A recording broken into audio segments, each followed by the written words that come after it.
So I've been thinking about whether I should tell this story or not. It's been on my mind a lot lately, especially with all the Bigfoot stuff trending online these days. This happened to my brother-in-law Mike about, has to be going on 12 years now? Maybe 13. Time gets weird when you get older, you know? Anyway, Mike's married to my sister Sarah, and he's always been this outdoorsy type. Real quiet guy, doesn't say much at family gatherings, but when he does talk, people listen. He's got that way about him, you know? Never been one to make stuff up or exaggerate. That's why when he told me this story, and I mean really told me, not just hints or whatever, I believed him. I should probably give you some background first. Mike works for the Forest Service, has for like 20 years or something. He's one of those guys who knows every trail, every creek, every weird little spot in the national forests around here. We're in Northern California, by the way, up near the Oregon border where it's all thick woods and mountains. Perfect Bigfoot country if you believe in that sort of thing. And honestly, I never really did before Mike told me this. I mean, sure, I'd seen the TV shows and heard the stories, but it always seemed like, I don't know, campfire tales or people wanting attention. But Mike's not like that. He's the last guy who'd make something up for attention. This whole thing started in late September, I think it was 2011 or 2012. Mike had been assigned to do some kind of survey work in this really remote area. I can't remember exactly what kind of survey, something about checking on old growth trees or maybe wildlife population counts. Sarah would know better than me. But the point is, he was supposed to spend about 2 weeks out there, camping alone, just him and his truck and all his gear. The area he was working in didn't even have a real name that I know of. Mike just called it the Back 40, which I guess is what Forest Service guys call the really out-of-the-way spots. To get there, you had to drive about 2 hours on regular roads, then another hour and a half on logging roads that were barely more than dirt tracks. Then you'd park and hike maybe 3 or 4 miles to get to where the actual work site was. Mike told me he'd been out there maybe 4 or 5 times before over the years, always for work, and it was always just normal, you know? Quiet, peaceful, lots of wildlife. He'd see deer, bears sometimes, the usual forest stuff. Said it was actually one of his favorite spots because it was so untouched. No trash, no evidence of people really being there much. Just pure wilderness. So he heads out there on a Monday morning. I remember that detail because Sarah was complaining about him missing dinner plans we had that week. He loads up his truck with his camping gear, work equipment, enough food for 2 weeks, and drives out there. The plan was for him to set up a base camp and then spend each day hiking to different survey points, taking measurements, photos, collecting data, that kind of thing. The first few days went totally normal, according to Mike. He set up his camp in this little clearing near a creek, good water source. Flat ground, nothing unusual about it. During the day he'd hike around doing his work, and in the evenings he'd come back to camp, make dinner, maybe read a book or write up his notes. Said he saw plenty of animals, heard the normal forest sounds at night. Owls, coyotes in the distance, that sort of thing. But then on Thursday, so like 4 days in, things started getting weird. Mike told me he woke up that morning and immediately felt like something was off.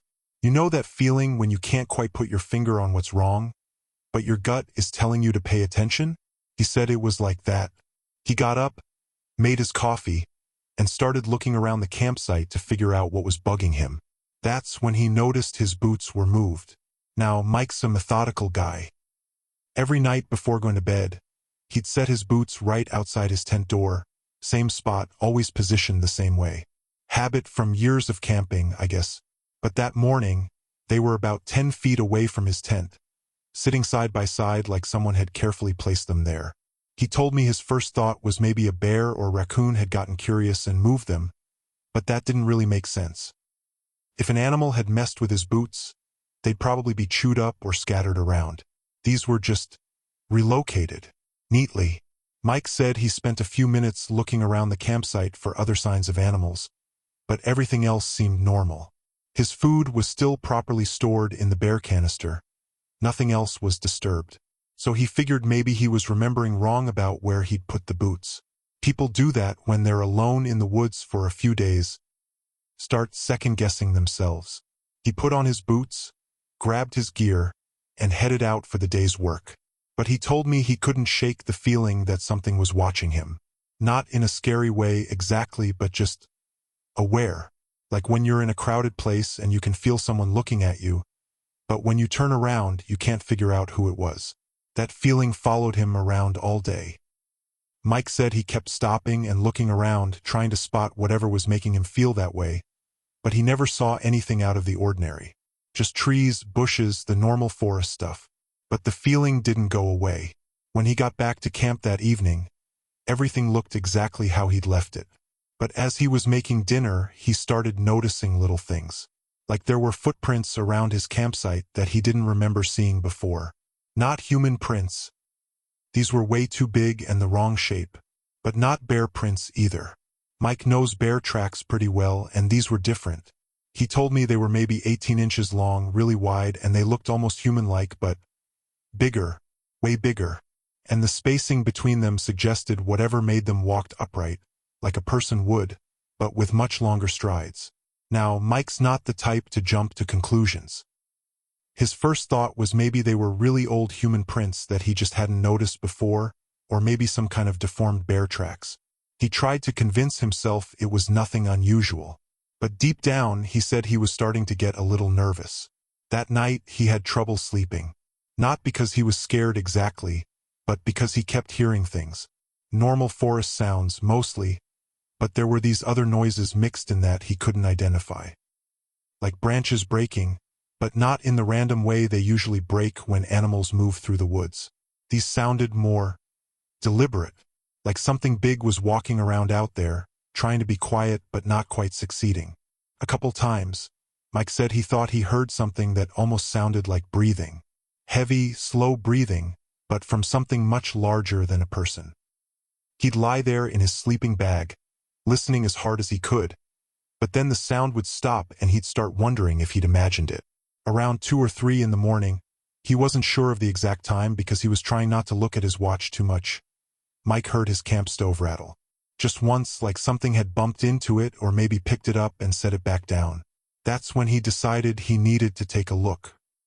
He grabbed his flashlight and unzipped his tent as quietly as he could.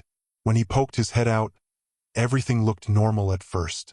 But as he swept the flashlight beam around the campsite, he noticed his camp stove had been moved about 3 feet from where he'd left it. Not thrown or knocked over, just moved, carefully placed in a new spot. Mike told me that's when he started getting really freaked out. Not just nervous anymore, but genuinely spooked. Because whatever was moving his stuff around, it was obviously intelligent enough to handle objects without damaging them.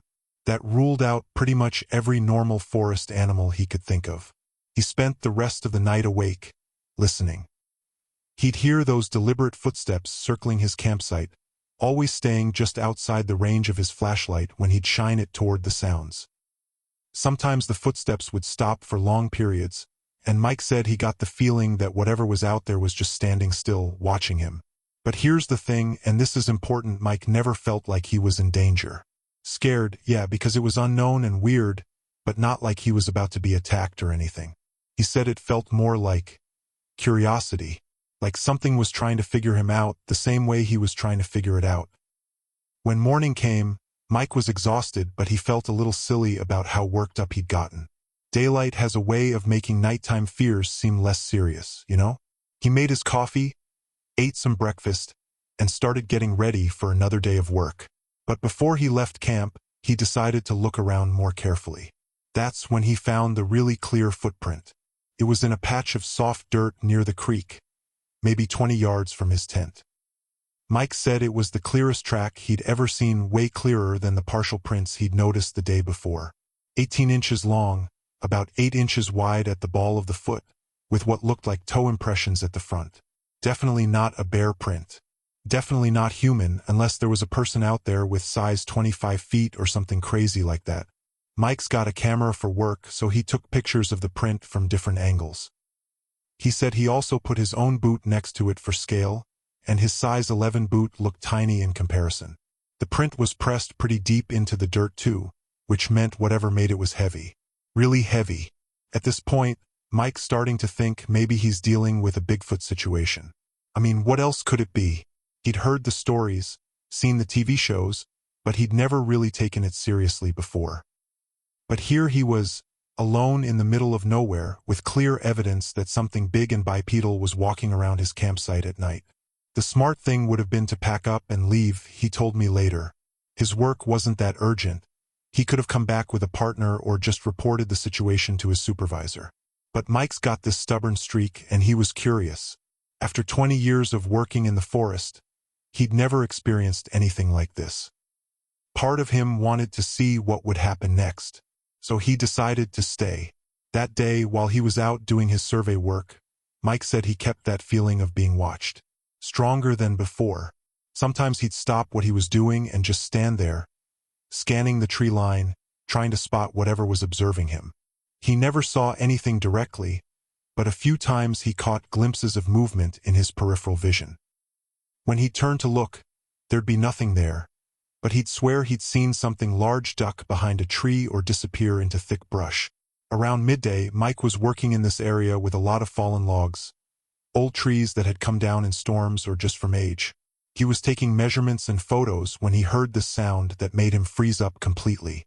It was like a vocalization, but not from any animal he recognized. Mike described it as sort of a low whooping sound, but with this weird warbling quality to it. Not quite like a howl, not quite like a call, but something in between. And it was loud. He said it echoed through the forest in a way that made it hard to tell exactly where it was coming from. The sound lasted maybe 10 or 15 seconds, then stopped. Mike said he stood there for a few minutes, waiting to see if it would happen again, but everything went quiet. Even the normal forest sounds, birds, insects, rustling leaves, seemed to stop for a while, like everything was listening too. After that, Mike said he had trouble concentrating on his work. He kept expecting to hear that sound again, or to finally see whatever was making it. But the rest of the day was quiet, almost eerily quiet compared to the previous days when he'd been hearing normal amounts of wildlife activity. When he got back to camp that evening, Mike decided to try something different. Instead of just going about his normal routine and waiting to see what happened, he thought maybe he should try to communicate somehow. Let whatever was out there know that he wasn't a threat. So after he made dinner, he sat down by his campfire and started talking, out loud, toward the forest around his campsite.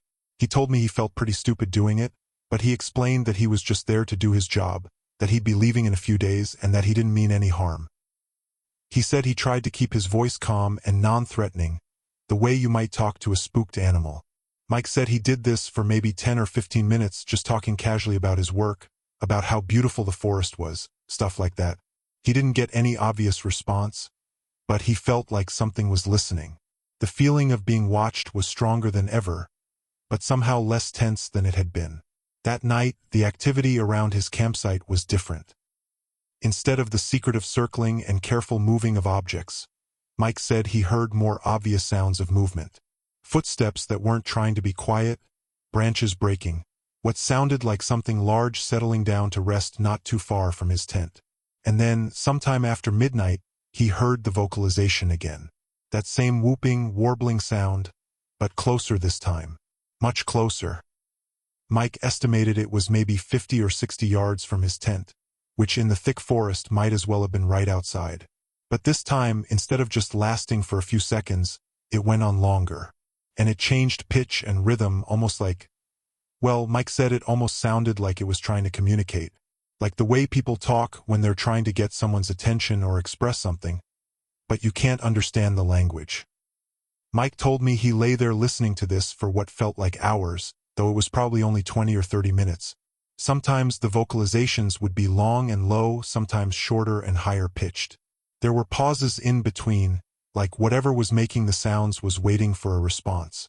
Finally, Mike decided to try responding. He felt ridiculous, but he started talking back. Not trying to mimic the sounds.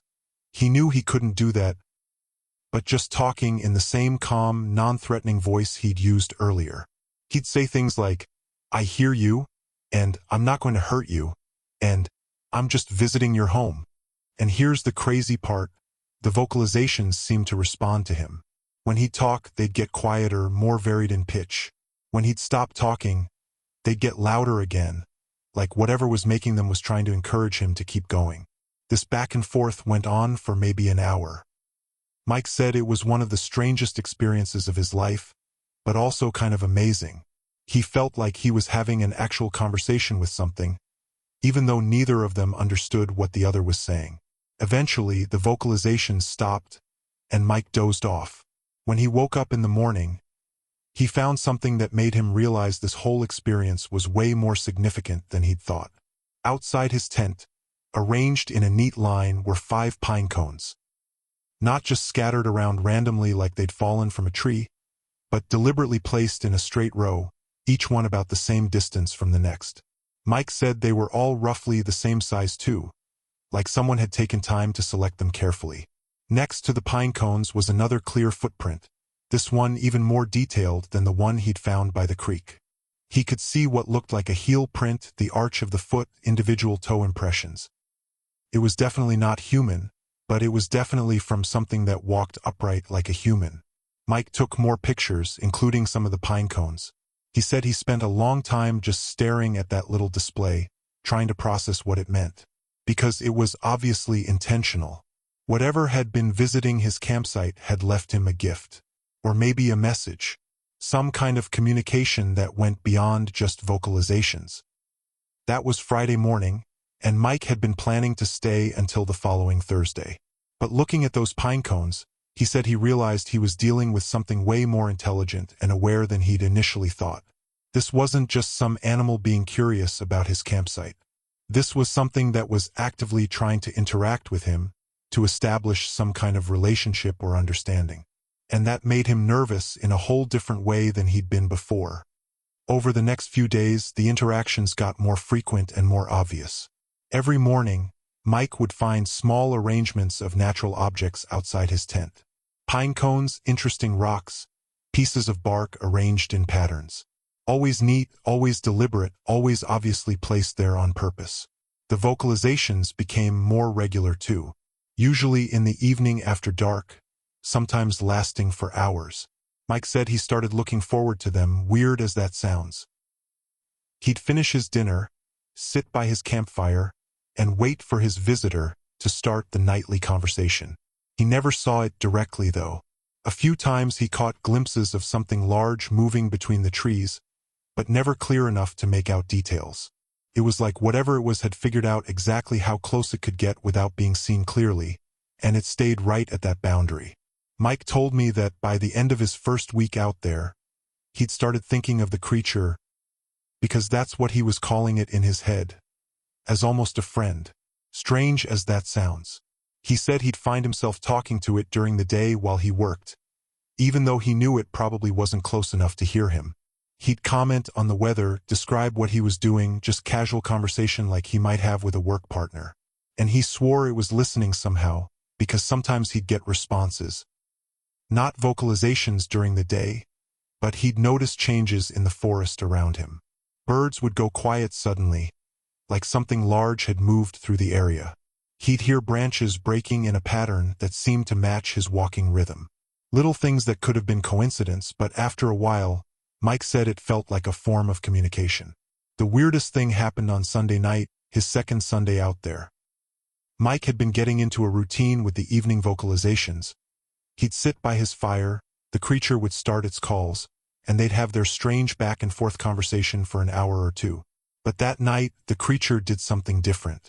Instead of staying hidden in the forest, it started moving closer to the camp. Mike could hear the footsteps getting nearer, and he started getting nervous. All week, there'd been this unspoken boundary. The creature would visit and communicate, but it would stay far enough away that Mike couldn't see it clearly. Now it sounded like it was breaking that agreement. Mike said his heart was pounding, but he tried to keep his voice calm as he kept talking. He said things like, "It's okay. You don't have to come closer if you don't want to," and, "I'm not scared, but I respect your space too." But the footsteps kept getting closer.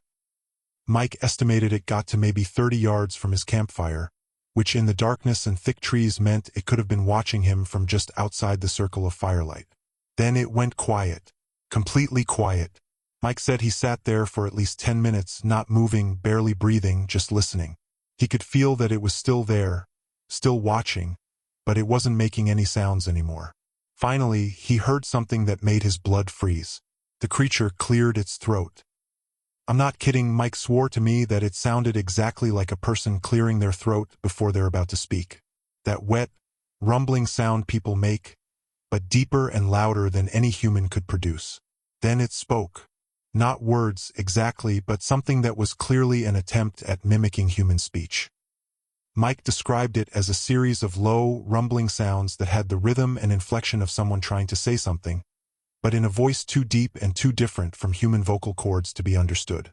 It lasted maybe 15 or 20 seconds, with pauses in between like sentences. Then silence. Mike said he just sat there, completely stunned. Because whatever had just happened, it wasn't just an animal making noise.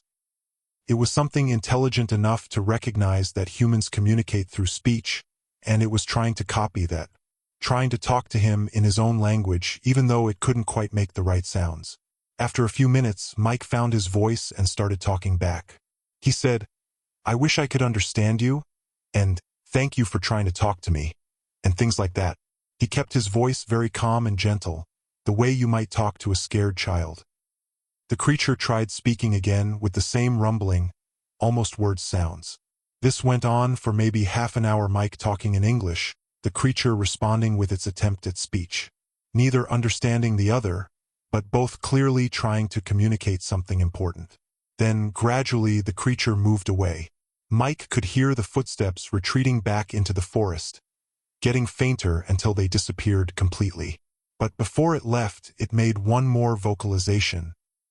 Not the attempted speech, but the original whooping, warbling call he'd heard on the first night. Except this time it sounded different. Sadder, maybe, or lonelier. Mike told me that was the moment he realized what he was dealing with wasn't just some unknown animal.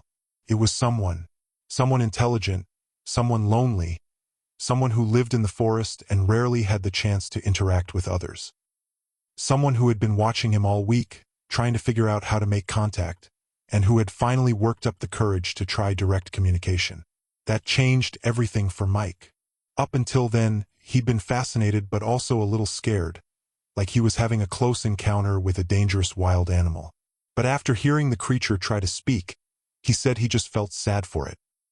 Here was this being, probably the only one of its kind in hundreds of square miles, living alone in the wilderness, and it was so desperate for contact that it was willing to risk approaching a human.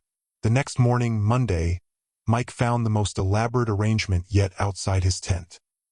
A circle of pine cones about 4 feet across, with different colored rocks placed in a pattern inside the circle, and what looked like a carefully woven bundle of grass and small branches placed in the center.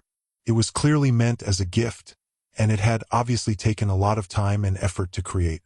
Mike said he spent a long time looking at it, and he felt terrible because he didn't have anything meaningful to give back. He wasn't an artist, he didn't know how to weave grass into patterns, and most of his gear was either too technological or too personal to feel like an appropriate gift. Finally, he decided to give the creature his spare work shirt. It was nothing fancy, just a plain green Forest Service shirt, but it was clean and it would carry his scent. He folded it neatly and placed it next to the circle of pine cones, along with a note that he wrote on a piece of paper from his notebook. The note just said, "Thank you for the beautiful gift. I hope we can be friends. I have to leave soon, but I won't forget you." He wasn't sure if the creature could read, but it seemed worth trying. Mike spent that day thinking about whether he should extend his stay. He was supposed to leave on Thursday, but he found himself not wanting to go. Not just because the experience was fascinating, but because he felt like he was abandoning someone who had just started to trust him.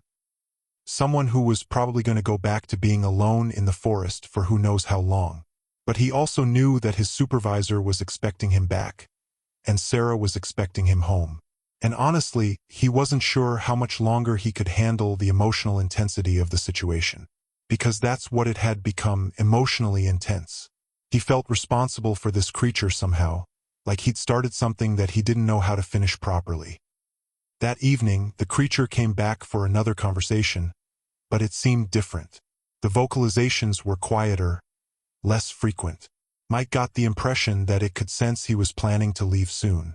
Maybe it could tell from his scent or his behavior or just from some instinct that creatures like that have about human intentions. When Mike woke up Tuesday morning, the shirt was gone, and in its place was a collection of items that took his breath away. A piece of deer antler that had been carved with simple but deliberate markings. A perfectly round stone that was unlike anything Mike had seen in that area. It looked like it might have come from a riverbed miles away. A bundle of what looked like medicinal plants, carefully selected and tied together with grass. But the most incredible thing was a piece of bark that had symbols scratched into it.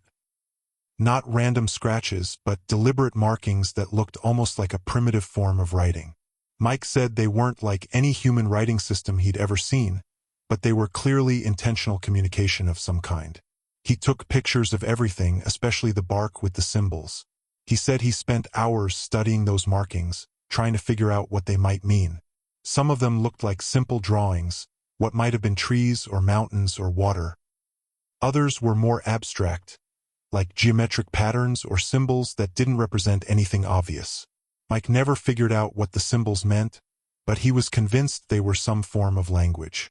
The creature was trying to tell him something important, something that couldn't be communicated through vocalizations or simple gifts. That night was his last full night in the forest, and both Mike and the creature seemed to know it. The evening conversation was longer and more varied than usual. The creature tried its rumbling speech several times, and Mike responded with longer explanations of who he was, what his life was like, how much the experience had meant to him. At one point, Mike said he found himself talking about Sarah and me, about his job, about the human world in general. He tried to explain that he lived in a place with lots of other people, that he had responsibilities that required him to leave the forest, but that he would always remember his time there. The creature's responses that night were more emotional somehow. The vocalizations had more variation in pitch and rhythm, and sometimes they sounded almost like what Mike described as morning calls. Like the creature was sad about the approaching goodbye. Around midnight, something unprecedented happened. Mike heard the creature moving closer to his campsite again, but this time it didn't stop at 30 yards. Kept coming, getting closer and closer, until Mike estimated it was maybe 15 feet from his tent. Then it did something that Mike said he'll never forget. It started making a sound that was unmistakably an attempt to mimic his voice. Not the deep, rumbling attempted speech from before, but a higher-pitched sound that was clearly trying to copy the way Mike talked. Couldn't form words, but it captured the rhythm and inflection of human speech so accurately that Mike said it was like listening to himself through a strange filter. The creature kept this up for several minutes, like it was trying to learn his voice, to take something of him with it when he left. Mike found himself getting emotional, which surprised him. He'd never thought of himself as the type to get choked up over something like this. But there was something incredibly moving about this lonely being trying so hard to connect with him before he disappeared from its life forever. Finally, Mike called out, "I have to see you. Just once. I need to know what you look like, so I can remember you properly." Everything went quiet. Mike said he could feel the creature considering this request, weighing whether to reveal itself after a week of careful concealment. The silence stretched on for several minutes, and Mike started to think he'd asked for too much, that he'd scared it away. But then he heard movement. Slow, careful movement getting closer to his campsite. Mike grabbed his flashlight but didn't turn it on yet. He wanted to let the creature decide how much it was willing to show him. The movement stopped right at the edge of his campsite, just outside the dying light of his campfire. Mike said he could sense something large there, could almost see a shape in the darkness, but not clearly enough to make out details. Then the creature made a soft vocalization, almost like a question. Mike interpreted this as permission to use his flashlight, so he turned it on and pointed it toward where he thought the creature was standing. And there it was. Mike said it was like nothing he'd ever imagined, even after a week of interactions. It was massive, he estimated at least 8 feet tall, maybe closer to 9, covered in dark brown or black hair that was longer and shaggier than he'd expected. The face was more human-like than ape-like, but clearly not human. Broad features, deep-set eyes that reflected the flashlight beam, a flat nose, and a mouth that seemed almost capable of human expression. But what struck Mike most was the creature's posture and demeanor. It wasn't threatening or aggressive at all. It stood there calmly, letting itself be seen, with what Mike described as a dignified, almost sad expression. Its arms hung at its sides, and it made no move to approach or retreat. It just stood there, allowing Mike to finally see what he'd been talking to all week. Mike said they looked at each other for maybe 30 seconds, though it felt much longer. He kept his flashlight steady but tried not to shine it directly into the creature's eyes. Up close, he could see that it was breathing heavily, like being seen was emotionally difficult for it. Then the creature did something that Mike said was the most human-like thing he'd witnessed during the entire encounter. It raised one hand, and Mike was clear that it was definitely a hand, with long fingers and an opposable thumb, and placed it over its heart. Then it extended that same hand toward Mike, palm open, in what was unmistakably a gesture of farewell. Mike said he automatically responded the same way, placing his hand over his own heart and then extending it toward the creature. They held that pose for a few seconds, and then the creature stepped backward into the darkness and disappeared. Mike said he sat there with his flashlight for another hour, but he never saw or heard the creature again. It was like it had vanished completely, leaving behind only the memory of that final, very human goodbye. When Mike woke up Wednesday morning, there was one last gift waiting for him. A single eagle feather, perfect and unblemished, placed carefully on a flat rock right outside his tent. Eagle feathers are sacred to a lot of Native American tribes, and Mike knew enough about forest lore to understand that this was probably the most significant gift the creature could have given him. He packed up his campsite that morning with mixed feelings. Part of him was eager to get back to civilization and process everything that had happened. But part of him felt like he was abandoning a friend, leaving someone who had trusted him enough to reveal itself, someone who would go back to being alone in the wilderness. The hike back to his truck was uneventful, but Mike said he felt like he was being watched the whole way. Not in the tense, nervous way he'd felt during the first few days of the encounter, but in a protective way, like the creature was making sure he got safely out of the forest. When Mike got back to town and told Sarah about what had happened, she thought he'd been alone in the woods too long and was imagining things. She didn't say that directly, but Mike could tell that's what she was thinking. And honestly, he said he might have thought the same thing if someone had told him a similar story before it happened to him. But he had the pictures, the footprints, the gifted objects, the bark with the symbols carved into it. Physical evidence that something unusual had definitely occurred. Sarah couldn't explain away the footprints. They were clearly real, clearly not human, and clearly from something much larger than any known animal in the area. Mike showed the photos to a few trusted colleagues at the Forest Service, but he was careful about who he told the full story to. Most people, even people who work in the woods every day, just aren't ready to believe that something like Bigfoot could be real. And Mike didn't want to become known as the guy who thinks he talked to Sasquatch, you know? But he did share the carved bark with someone he knew who studied Native American artifacts. The guy looked at the symbols and said they didn't match any known tribal writing systems, but they definitely appeared to be intentional markings rather than random scratches. He suggested that if they were real communication symbols, they represented a form of language or record-keeping that was completely unknown to science. Mike never went back to that specific area. He told me he thought about it many times, especially during the first few months after the encounter, but he ultimately decided it wouldn't be fair to the creature. It had trusted him once, had taken the risk of revealing itself, and it had said goodbye. Going back would be like violating that trust, intruding on someone's privacy after they'd made it clear the interaction was over. But he did change how he worked in other remote forest areas. He became much more aware of signs that he might not be alone, much more respectful of the possibility that there were intelligent beings living in the wilderness that humans didn't know about. He started leaving small, appropriate gifts when he camped in very remote areas, nothing that would harm the environment, but simple offerings like the ones the creature had given him. And a few times over the years, Mike said he found evidence that his gifts had been accepted. He'd come back to a campsite and find that items had been moved or rearranged, or he'd discover natural arrangements that seemed too deliberate to be random. Nothing as dramatic as his original encounter, but enough to make him think he wasn't the only Forest Service worker who'd had contact with these beings. Mike also started paying more attention to Bigfoot reports and research. Not the sensationalized TV stuff, but the serious research being done by people like anthropologists and wildlife biologists who were trying to approach the subject scientifically.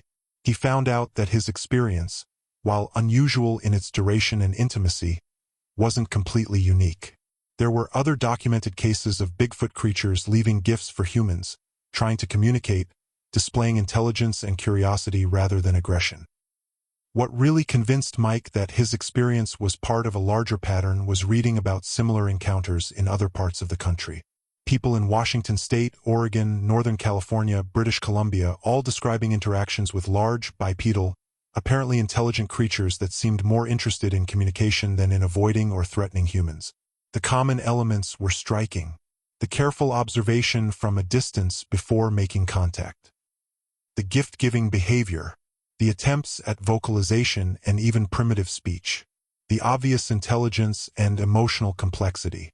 The sense that these beings were lonely, isolated, curious about humans but cautious about making contact. Mike started to think that maybe these creatures, whatever they are, wherever they came from, are more like us than most people realize. Maybe they're social beings who normally live in family groups or communities, but some of them end up alone for various reasons and start seeking contact with the only other intelligent species they know about, humans. It would explain why Bigfoot encounters often happen with people who are alone in remote areas for extended periods. Not because the creatures are stalking humans, but because they're drawn to solitary humans who might be more likely to accept contact without panicking or becoming aggressive. Think about it, if you were a member of an intelligent species that was almost extinct, living in small numbers scattered across vast wilderness areas, wouldn't you be curious about the other intelligent species that was taking over the planet? Wouldn't you want to try to understand them, maybe even communicate with them, but only under very controlled circumstances where you felt safe? That's the theory Mike developed over the years following his encounter. He thinks there are small populations of these beings living in the most remote wilderness areas, probably family groups or small communities, but sometimes individuals get separated or isolated and end up alone. And when they're alone, some of them become curious enough about humans to risk making contact. Mike told me he believes the creature he encountered was probably a young male. That's just his guess based on the size and behavior, who had been alone in that area for a while and was desperately lonely. The elaborate gift-giving, the attempts at communication, the willingness to eventually show itself, all suggested a being that was starved for social contact and willing to take significant risks to get it. It makes sense when you think about it. Social isolation is one of the worst things you can do to an intelligent being, whether it's human or something else. Solitary confinement is considered torture for humans because we're hardwired to need social interaction. If these creatures are as intelligent as Mike believes, then isolation would be just as difficult for them. Over the years since Mike told me this story, I found myself thinking about it a lot, especially when I'm out in nature, hiking or camping in areas that feel really remote and untouched. I find myself wondering if there's someone out there, watching from the tree line, curious about me but too cautious to make contact. And you know what? I hope there is. Not because I necessarily want to have my own encounter honestly, I'm not sure I'd handle it as well as Mike did, but because the idea that there are still mysteries in the world, still intelligent beings we don't understand, still wild places where something ancient and unknown might be living, that gives me hope somehow. In a world where it feels like everything has been discovered, cataloged, and explained, the possibility that there are still secrets out there is kind of wonderful. Mike's encounter suggests that intelligence can take forms we haven't imagined, that consciousness might exist in ways we don't recognize, and that the natural world still holds surprises that could fundamentally change how we understand our place in it. But Mike also taught me something else through his story: respect. If these beings exist, they've managed to stay hidden from us for thousands of years, living alongside human civilization without disrupting it or demanding anything from us. They've kept to the deepest, most remote parts of the wilderness, the places we've largely ignored or avoided. They've maintained their privacy and their independence despite our expansion into every corner of the planet. That deserves respect. It deserves protection. And it deserves us being thoughtful about how we approach the possibility of contact. Mike never tried to profit from his experience. He never wrote a book, never went on TV shows, never tried to lead expeditions back to the area. He kept the location secret. He never even told me exactly where it was, and I never asked, because he understood that these beings, if they exist, have chosen to remain hidden, and that choice should be respected. I think that's why the creature trusted him enough to reveal itself. Mike approached the entire situation with curiosity rather than aggression, with respect rather than exploitation. He didn't try to capture evidence to prove anything to the world. He didn't try to follow the creature back to wherever it lived. He didn't overstay his welcome or push for more contact than the creature was comfortable with. He just accepted the gift of that interaction for what it was, a brief, meaningful connection between two very different forms of consciousness. And when it was time to say goodbye, he said goodbye. That's a lesson I think more people could learn from, whether we're talking about potential contact with unknown species or just how we interact with the natural world in general. Sometimes the most respectful thing you can do is to appreciate an experience without trying to own it, document it, or repeat it. Mike did keep the eagle feather, though. He has it displayed in his home office, in a simple frame with no explanation of where it came from. Sarah knows the story now. She came around to believing Mike after seeing the photos and talking to him about it more over the years. She says the feather is one of Mike's most prized possessions, and she's noticed that he seems to draw comfort from looking at it when he's stressed or dealing with difficult situations at work. I asked Mike once if he ever regretted not trying to get more evidence, not bringing back proof that would convince the scientific community that these beings exist. He thought about it for a while and then said something that stuck with me. I could have tried to set up cameras or maybe track the creature back to where it lived, or brought other people with me the next time I went out there. And maybe I would have gotten evidence that would have changed everything we know about what's living in our forests. But what would have happened then? He pointed out that if the existence of these beings was confirmed, it would probably be the end of their privacy and independence. The areas where they live would be invaded by researchers, tourists, people trying to capture them or study them or exploit them commercially.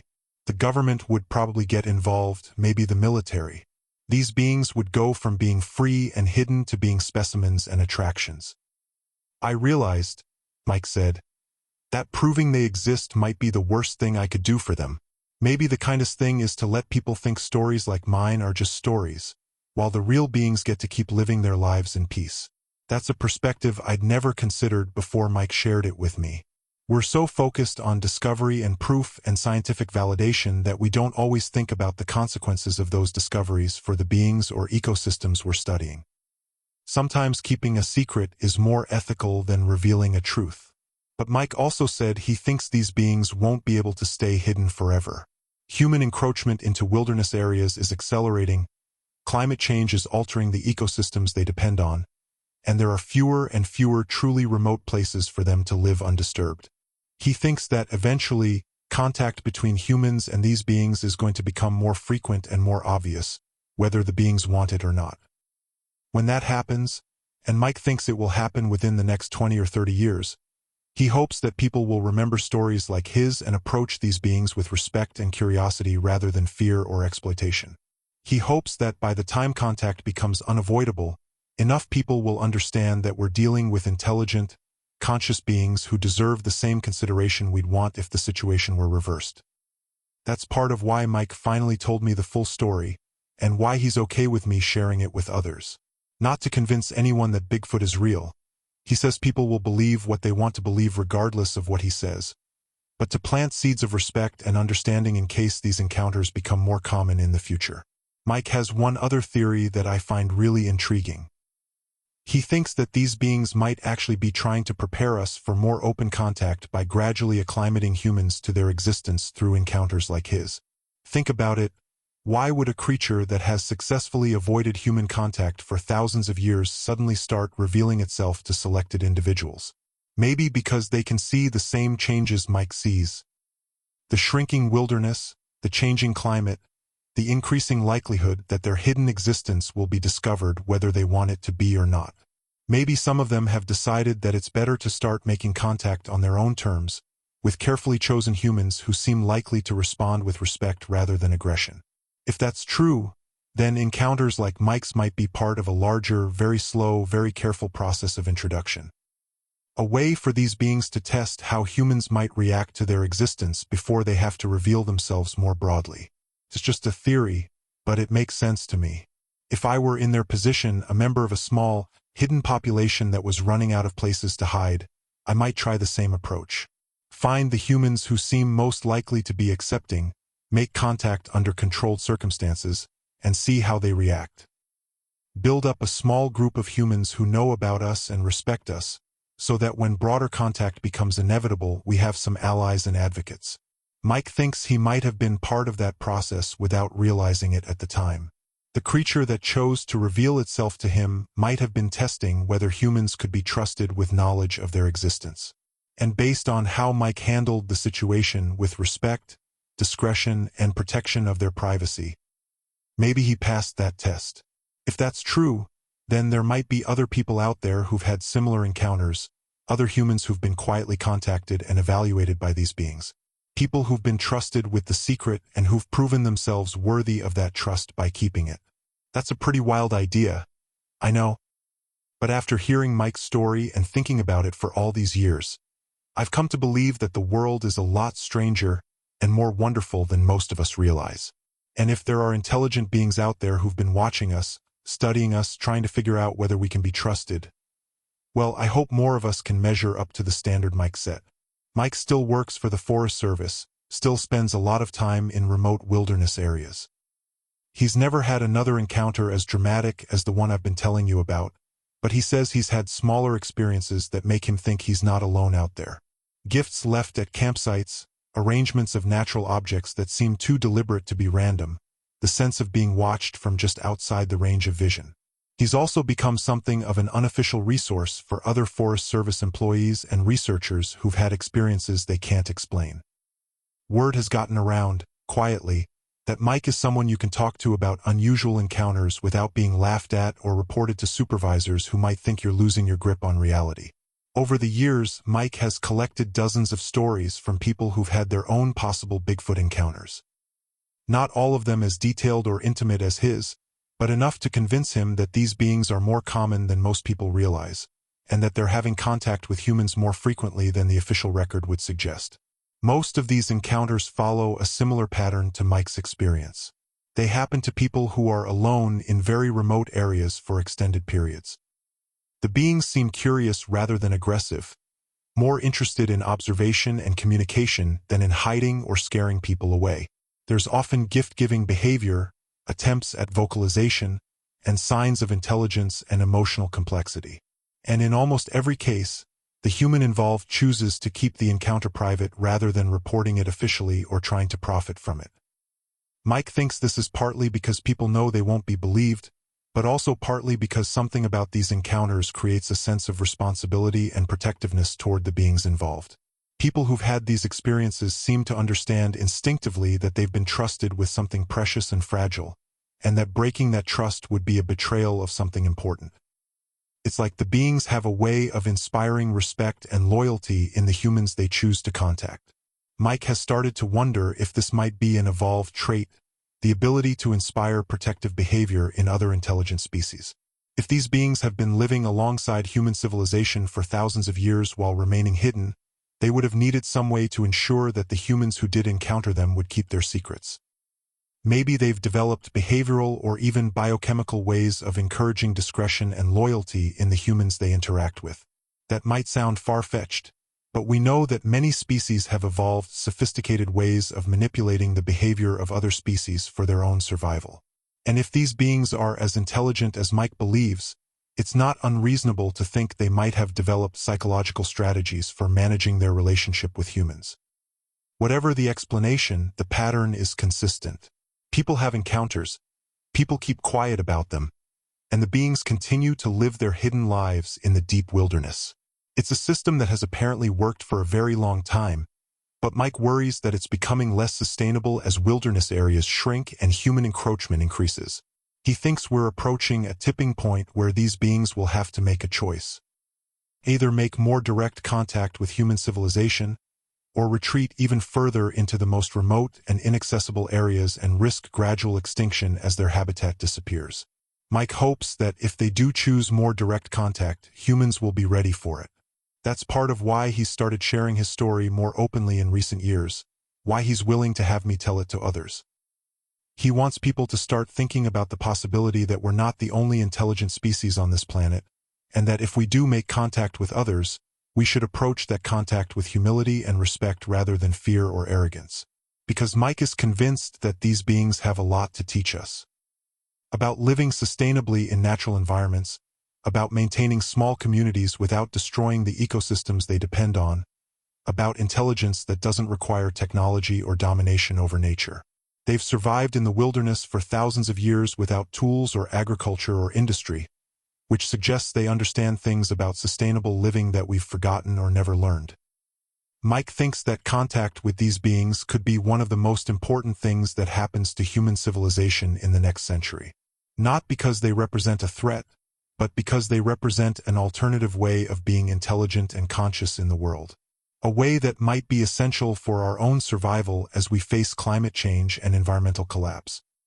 But that contact, if it happens, needs to be on their terms, with their consent, and with full respect for their autonomy and their right to continue living as they choose. They're not specimens to be studied or attractions to be exploited. They're people, different kinds of people than us, but people nonetheless, with their own rights and their own dignity. That's the most important thing Mike learned from his encounter, and it's the most important thing he wants other people to understand. If these beings exist, and Mike is certain they do, then discovering them won't just change our understanding of biology or anthropology or evolution. It will challenge us to expand our definition of personhood, of consciousness, of what it means to be intelligent and aware in the world. And how we handle that challenge will say a lot about who we are as a species, about whether we're capable of sharing the planet with other forms of consciousness, about whether we can learn from beings who've chosen a very different path through evolutionary history than we have. Mike's encounter happened over a decade ago now, but I think about it regularly. Especially when I'm out in nature, in places that feel wild and untouched. I find myself wondering if there's someone out there, watching from the shadows, curious about me but too cautious to make contact. And you know what? I hope there is. I hope Mike's story is true, and I hope there are others like it happening all the time, creating a quiet network of contact and understanding between our species and theirs. I hope that when the time comes for more open contact, if it ever does, we'll be ready for it. Because if Mike is right, if these beings are out there living their hidden lives in the deep wilderness, then we're not alone on this planet in the way we thought we were. And that changes everything. The world is stranger and more wonderful than most of us imagine. There are still mysteries in the deep woods, still forms of consciousness we don't understand, still beings who've learned to live in harmony with the natural world in ways we've forgotten. And maybe, just maybe, some of them are trying to teach us how to be better inhabitants of the only planet we've got. That's Mike's story anyway. Make of it what you will.